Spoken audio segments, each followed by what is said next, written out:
everybody, I'm Freyleyce. Welcome to my channel. You guys know what time it is. It's time for another one of my monthly reading wrap-ups. So today we're going to be talking about all of the books that I read in March, and I think it was somewhere between like 23 and 25. I really can't believe that we're at the end of March. Like, where did the month go? It just flew in the wind. I feel like I've gotten nowhere this month. I feel like I didn't read shit, even though I did. It was not a very satisfactory month for me. I don't know why. I'm looking forward to April though. I'm looking forward to April. And I also can't believe that I've been on this channel for 4 wrap-ups now. Like, my first video was a wrap-up, but 4 wrap-ups? Where the fuck is the time going? So obviously I pull up the Goodreads. I don't remember what the fuck I read at the beginning of this month. Scroll, scroll, scroll. I swear, Goodreads is the most user-unfriendly app I've ever had. I do it on my phone though. That might be why. Okay, so I left off my February reading wrap-up talking about Cease to Beat the Same by Brianna Theory, and I don't think I had finished it. I think I was like 80% through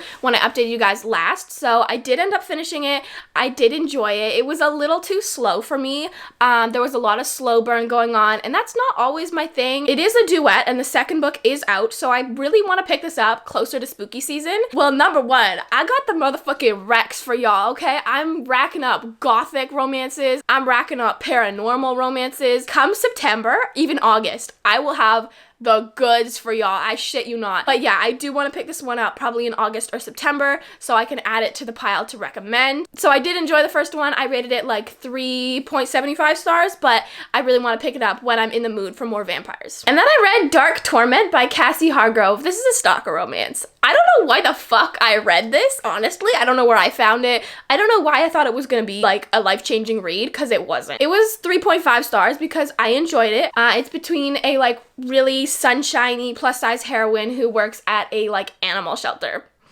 Yeah, that's not my usual type of heroine. I don't know. It was what it was. It was pretty steamy too, so I did enjoy that. But it was what it was. It wasn't anything special to me. Priceless by Miranda Silver. Going into this book, I wasn't expecting it to be a life-changing read. I was expecting it to be some fun college sexy times, you know? And it was that, but I haven't been able to get this book out of my head since I've read it. The scenes between them, they stay in my mind. It was a really great read. It was like a 4-star read for me, which I was shocked. I enjoyed it much more than I thought I would. Crazy for This Girl by Hazel Grace. Y'all, this was so fucking good. I rated this 5 stars because it had everything. It was childhood friends to enemies to lovers. It was second chance.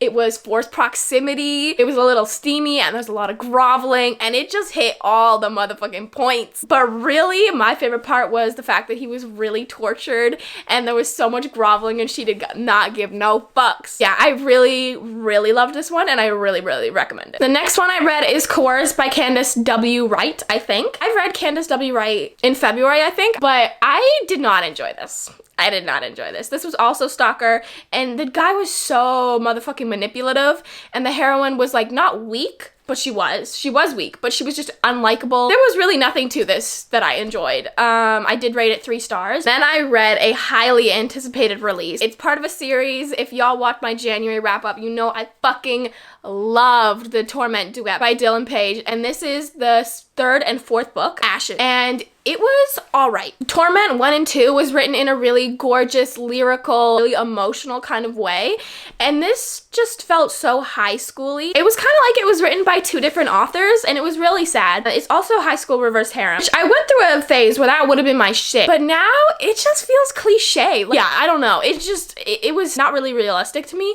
And I didn't like the characters at all. Also, the last 2 books in the Bleeding Heart series, they involve characters from another author's series. I don't know how the fuck you say that. I was so fucking confused in Ashes. Like, the new characters, there was too many of them. I didn't come here to read about another author's characters. I came here to read about the characters in that world. Did end up reading the 2 books in the world that they like, I don't know what the fucking word is. The 2 books were involved, okay? So I did end up reading Adversaries book 1 and 2, and you know what? I loved it. It was shocking to me. I didn't really think it would be anything too good, but the books were like 250 pages each, so I was like, you know what, fuck it. So I read the prologue. honestly not the best prologue I've read. Then the full-length books 1 and 2 were so good. So this follows Naomi and Chase, and Naomi's in college, she's in a sorority, she's a complete bitch. And I loved it because Chase is super like tortured, but he's down to earth, and he brings her back to earth and humbles her real quick. Loved it. There's something about that dynamic. It's superior. So I did really enjoy that duet a lot. I did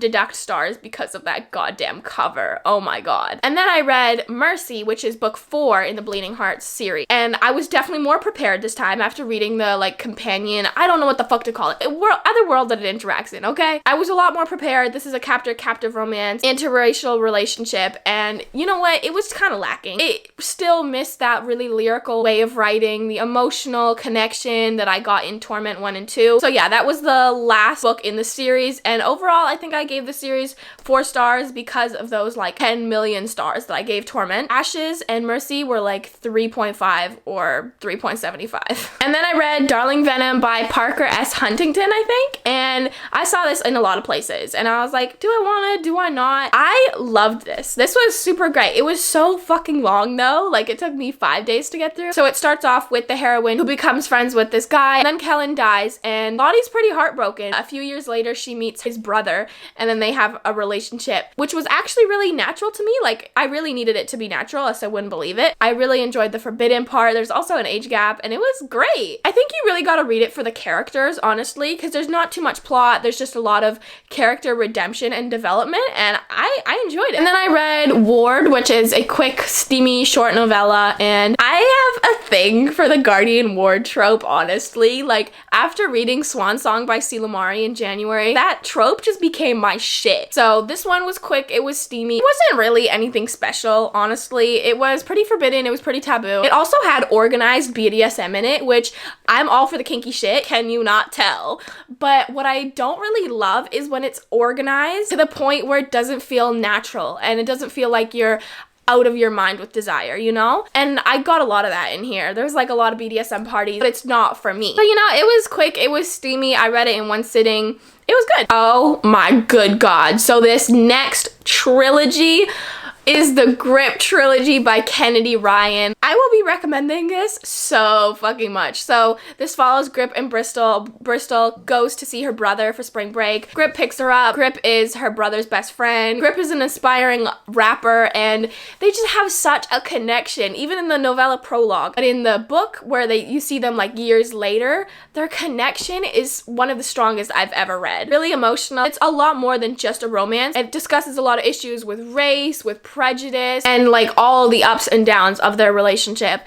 It's super slow burn. It's pretty steamy without being steamy. So yeah, this trilogy is like everything to me right now. I really loved it. And then I got my first arc, which I was like shocked, honestly. I read Sabotage by Chantal Tessier, and I was so here for it. I was so here for it. This is definitely a book that you don't take seriously. Like, you don't expect it to be life-changing. This is steamy. This is forbidden, even though they give absolutely no fucks. So it doesn't really feel forbidden, but it's steamy. It's really dark, it's really steamy, and it's pretty quick, so you can't feel too much of a connection to the characters, but it's just a wild ride and a roller coaster, and I actually really enjoyed it. And then I reread Little Lies by Helena Hunting, and I read this probably a year ago.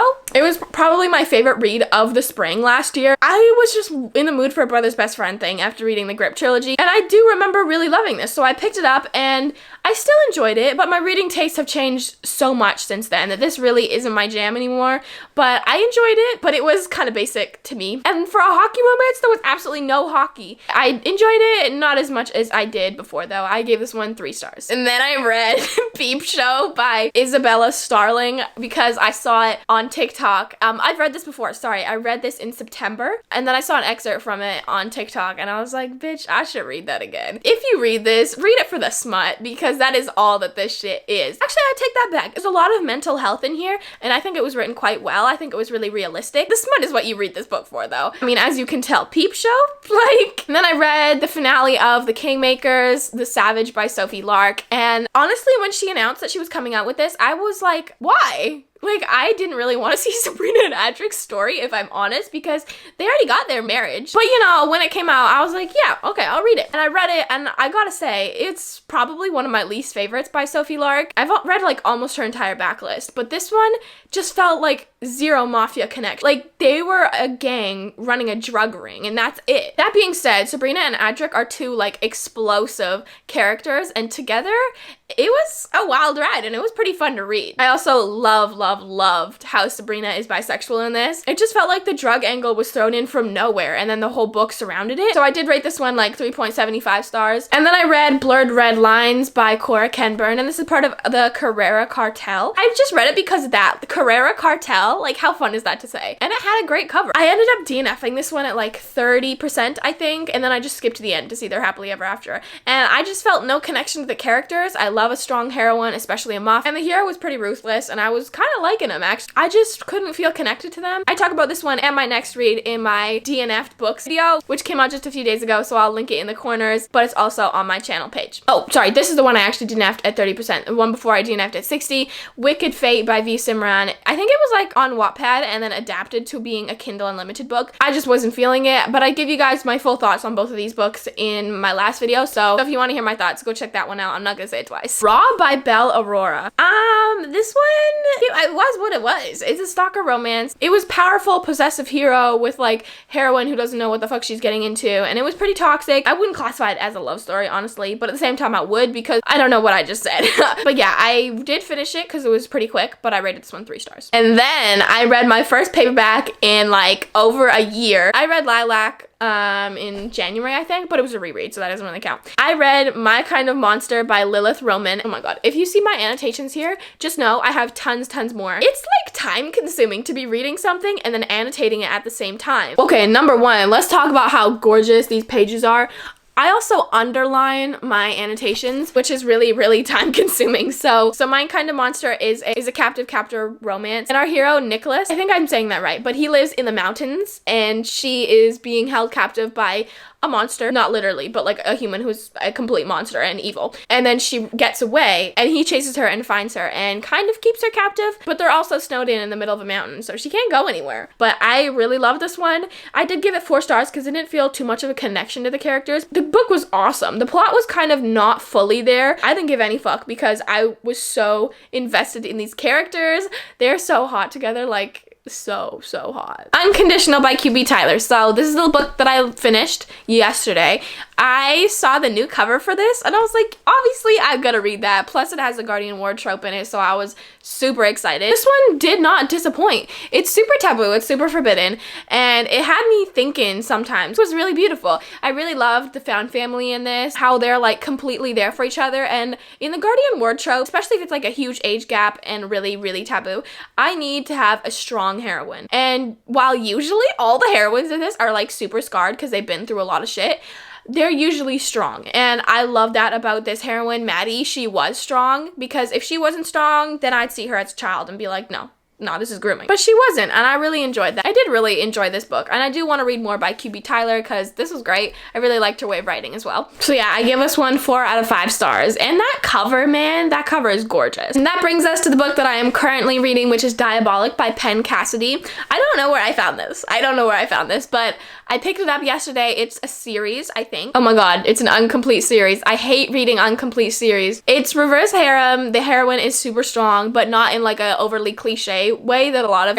heroines in reverse harems are. Like, she doesn't make you roll your eyes every few seconds. So I'm really enjoying it. I'm like almost 50% through. It's a pretty quick read, but I'm really curious to see where this goes and where the series is gonna go. So I'll give you guys my full update about that in my April wrap up. Yes, oh my god, tomorrow is April 1st. All right, one book I did forget about. So I'm rereading and annotating Credence, and I'm 279 pages through. But y'all, annotating takes so much time, so I didn't get very far. I put it down. I will probably pick it back up when I'm just like in the mood for something mindless, because I've read this before, but I just want to annotate it because it's such an annotatable book to me. Also, my way of annotating, I don't know about it yet. We will see, I guess. Hopefully I'll finish this. It's a thick book, but I've read it before, so like, why can't I finish it so quickly? Hopefully I'll finish it soon, but thank you guys so much for watching. Let me know down in the comments what your favorite read of March was, and I'll see you guys in my next video very soon.